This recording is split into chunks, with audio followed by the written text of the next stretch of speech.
कहते हैं प्यार और वार में सब कबूल है।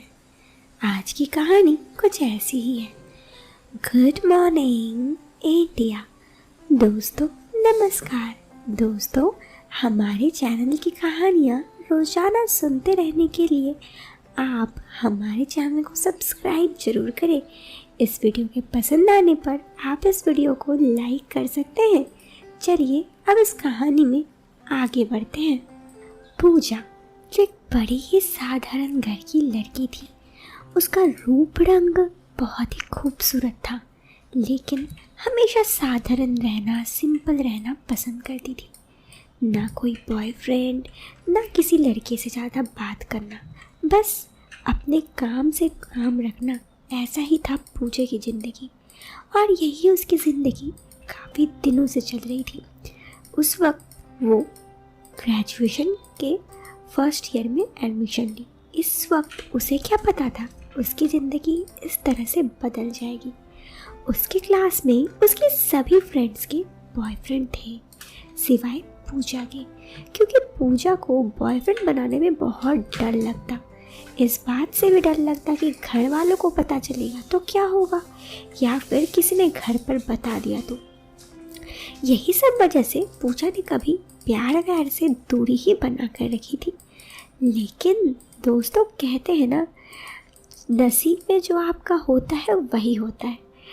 ये भी कहते हैं कि भाग्य से अधिक कभी किसी को कुछ नहीं मिलता, और साथ ही ये भी कहते हैं कि भाग्य में जो लिखा होता है वो ज़रूर होता है। ऐसा ही कुछ पूजा के साथ भी था। वो कॉलेज के फर्स्ट दिन कॉलेज गई और अपना काम कर रही थी। तभी कुछ देर बाद की बात है, उसकी एक फ्रेंड आई और बोली कि क्या पूजा, दिन भर हमेशा, अभी तो हम कॉलेज पे आ चुके हैं, आप तो थोड़ा अपने पढ़ाई से निकलो, ज़िंदगी को जियो। इतना कहते हुए उसने अपने बॉयफ्रेंड से मिलाया। उसका बॉयफ्रेंड अनिकेत। उसने पूजा को कहा हाय। पूजा भी बोली हेलो। इस पर पूजा को उसने कहा तुम इतना शांत शांत क्यों रहती हो, लगता है कभी दिल का बड़ा बुरा हाल की हो। पूजा ने कहा ऐसा कुछ नहीं है, मैंने कभी किसी से प्यार नहीं किया है, बस मुझे डर लगता है इसीलिए। फिर उसने कहा चिल यार, कम ऑन, अब तो हम कॉलेज में आ गए हैं, बॉयफ्रेंड ना बनाओ, हमारे साथ घूम फिर तो सकती हो। पूजा ने कहा हाँ। उसके बाद पूजा अक्सर अपनी फ्रेंड और अपने फ्रेंड के बॉयफ्रेंड के साथ ही रहने लगी। वो धीरे धीरे अब खुलने लगी थी। जहाँ पहले पूजा बहुत ही शांत रहती थी, अब आज कल अपने फ्रेंड और फ्रेंड के बॉयफ्रेंड के साथ रह के वो भी थोड़ा मस्ती करने लगी थी, कभी कभी कॉलेज बंक करने। यही सिलसिला काफ़ी दिनों तक चलता रहा, और इन काफ़ी दिनों में पूजा बिल्कुल बदल सी गई। उसका स्वभाव में भी काफ़ी परिवर्तन आया। अब उसे भी ज़िंदगी जीने का मन था। उसे भी अब ऐसे घुट घुट के ज़िंदगी नहीं जीना था। काफ़ी दिन ऐसे बीत जाने के बाद एक दिन एक लड़के ने आके पूजा को प्रपोज़ किया। पूजा इस बारे में बहुत सोची। कहीं ना कहीं वो भी उस लड़के को मन ही मन पसंद करती थी। उसे पता था कि ये लड़का उसे बोलने के लिए कि उसे प्यार करता है बहुत दिन से कोशिश कर रहा था। पूजा के दिल में भी उसके लिए कुछ ना कुछ ज़रूर था, तो उसने उस लड़के को हाँ कर दिया। और अब पूजा की लाइफ की एक नई शुरुआत हुई, जहाँ पर वो अपने लाइफ में अपने बॉयफ्रेंड के साथ और दोस्तों के साथ बहुत ही ज़्यादा खुश थी। वो ऐसा ज़िंदगी अब पहली बार जी रही थी। उसे भी अब लगने लगा था कि काश वो ये ज़िंदगी अपने कॉलेज टाइम से क्यों नहीं की। लेकिन जब समय एक बार गुजर जाता है, वो समय तो वापस नहीं आता। तो पूजा अब अपने लाइफ में जो चाहती थी सच में वो कर रही थी। अब आ गया उसका कॉलेज का एग्ज़ाम। पूजा को लगा अब ज़रा सा अपने पढ़ाई में भी ध्यान देना चाहिए, नहीं तो रिज़ल्ट ख़राब हो जाएगा। उसने अब पढ़ाई में वापस ध्यान देना शुरू कर दिया। लेकिन दोस्तों, जब एक बार प्यार आपको हो जाए तो आप उस इंसान के बिना रह नहीं पाते हैं। ऐसा ही कुछ उसके साथ भी हुआ। ऐसे ही काफ़ी दिन बीत गए। वो अपने पढ़ाई छोड़ अपने बॉयफ्रेंड के साथ घूमने फिरने वापस लगी थी।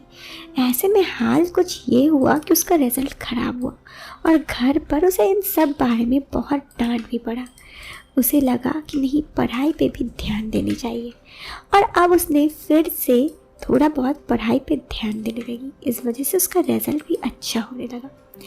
जब इसी तरह वो कॉलेज के पूरे 3 साल बीत गए, और इस 3 साल में उसका रिश्ता भी 2.5 साल तक बिल्कुल सही चला। अब वक्त था दोनों का अलग होने का। दोनों एक दूसरे से अलग होना तो नहीं चाहते थे, लेकिन अब कुदरत को यही मंजूर था, क्योंकि दोनों की पढ़ाई पूरी हो चुकी थी। जहाँ पर पूजा को यहीं रह के पढ़ाई करना था, उसके बॉयफ्रेंड को आगे की पढ़ाई के लिए बाहर जाना था, क्योंकि वो अगर अच्छे से नहीं पढ़ेगा तो जॉब नहीं मिलेगी, और जॉब नहीं मिलेगी तो पूजा से शादी तो हो ही नहीं सकती। यही सोचकर पूजा ने भी उससे निश्चय किया कि अब ठीक है, जो होना है वो है, अभी हम बच्चे नहीं हैं, तुम्हें बाहर जाना चाहिए। पूजा बड़े ही बेमन से अपने बॉयफ्रेंड को बाय करके अपने लाइफ में रहने लगी। अब वो यहीं पे पढ़ने लगी और उसका बॉयफ्रेंड बाहर चला गया। काफ़ी दिनों तक उनके एक दूसरे के फ़ोन में दिन भर बात हुई, और दिन भर बात होते होते वो दोनों एक दूसरे के साथ बहुत बात करते। लेकिन एक तरफ जहाँ पूजा उससे दूर थी और उसके भी कॉलेज के एग्ज़ाम आ रहे थे, दूसरी तरफ उसका भी यही हाल था। उसके बॉयफ्रेंड का भी, वो भी अपने पढ़ाई में बिजी होने लगा। इससे दोनों का रिश्ता में काफ़ी ज़्यादा दरारें आई। अब दोनों का बहुत ही कम बात होता। पहले तो पूजा को भी बुरा लगता, लेकिन अब पूजा के नए कॉलेज में हायर स्टडीज़ में काफ़ी दोस्त बन गए थे। वो उन लोगों के साथ ही लाइफ में बिजी होने लगी थी। इसी तरह देखते देखते 2 साल बीत गया। उधर पूजा के बॉयफ्रेंड को अच्छा जॉब तो मिल चुका था, और पूजा की भी पढ़ाई पूरी हो चुकी थी। लेकिन एक बात तो था, दोनों एक दूसरे से काफ़ी दूर हो गए थे। फिर फाइनली पूजा के बॉयफ्रेंड जॉब लेकर वापस आया, और वापस आकर उसने पूजा से शादी की बात की। पूजा के घर वाले पहले तो इस शादी से एकदम ना बोल दिए, क्योंकि दोनों की कास्ट अलग थी। लेकिन जब पूजा ने उन्हें बताया कि वो 4.5 साल से एक दूसरे के साथ हैं और वो दोनों एक दूसरे के साथ खुश हैं, तो उसके घर वाले भी मानने को तैयार हो गए। और फिर फाइनली पूजा के घर वाले भी मान गए, और उसके बॉयफ्रेंड के भी। ऐसे ही फिर दोनों का रिश्ता शादी के बंधन में बंध गया। दोनों के रिश्ते में भले ही बहुत ही ऊंच नीच आई, लेकिन क्योंकि दोनों एक दूसरे से बेपनाह मोहब्बत करते थे, इसलिए दोनों का रिश्ता एक बार फिर से सही हो गया और बिल्कुल सही चलने लगा। दोस्तों, इस कहानी से मैं आप सबको यही बताना चाहती थी कि अगर आप किसी से बेपनाह मोहब्बत करते हैं ना, और वो इंसान आपसे दूर चला गया, तो आप अपने प्यार पे भरोसा रखिए। अगर वो किसी काम की वजह से, किसी वजह से वो इंसान आपसे दूर गया है, तो वो इंसान आपसे ज़रूर वापस आएगा। बस यही कहानी थी दोस्तों, जो मैं आप लोगों को बताना चाहती थी। मुझे उम्मीद है कहानी आपको ज़रूर पसंद आएगी। तो इस कहानी के पसंद आने पर आप इस वीडियो को लाइक करने के साथ चैनल को सब्सक्राइब करें। मिलते हैं फिर एक नए वीडियो में नए और इंटरेस्टिंग टॉपिक के साथ।